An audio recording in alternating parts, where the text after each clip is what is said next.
Hi, everybody. Welcome to the Steckline Report with a special guest today, Greg Reno, Vice President with American AgCredit's with me, and we're going to talk about this condition of agriculture for just a minute. Greg, thanks for being with us. We've got interesting times, to say the least, in agriculture right now. And I guess when you hear of a quarter of land selling for $13,000 an acre in Illinois in the last 2 to 3 weeks, it makes you scratch your head as a farmer. And I bet it makes you scratch your head as a financial institution like American AgCredit. Where do we go from here? You know, absolutely, Larry. As a lender looks at that kind of a transaction, the first thing we're going to think about is how does that deal pay for itself? Yeah, and as we look at a farmer's operation, we look at their entire operation, and as we make a lending decision, the thing we want to understand is, can that borrower's operation repay the debt by itself? It doesn't matter about loan to value right now.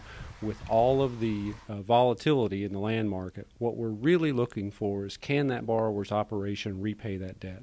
Greg, you just said, can he repay it? Do you base that decision on $8 wheat or $4 wheat, $6 corn or $3 corn? We've got to look at the long-term averages, Larry. We just can't take that kind of risk. A borrower can't take that kind of risk on their operation to be betting their entire future on $8 wheat. We all believe that $8 wheat's a great thing, but it's probably not here to stay. We've got to look at the long-term averages. Very good point. Your portfolio today, how would you sum it up compared to a year ago, let's say?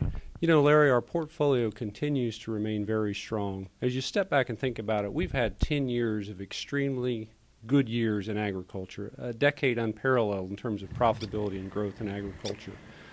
Agriculture, we all know, operates in cycles. And are we beginning to head into a downward cycle?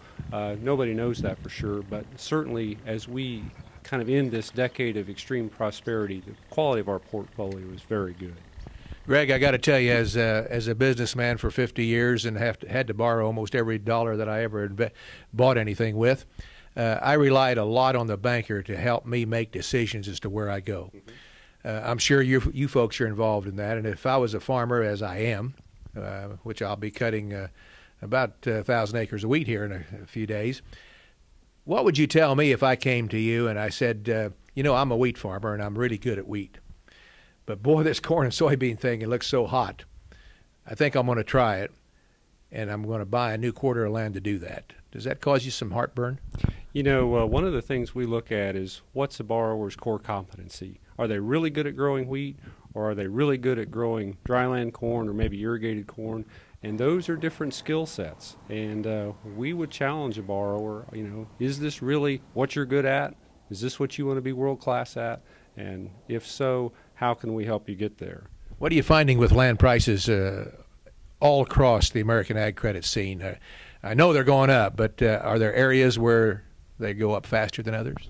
Certainly there are. There are parts of California, Larry, where demand continues to be very strong for ag land, productive ag land. We are seeing maybe a little bit of slowdown in some of the marginal land, maybe here in Kansas.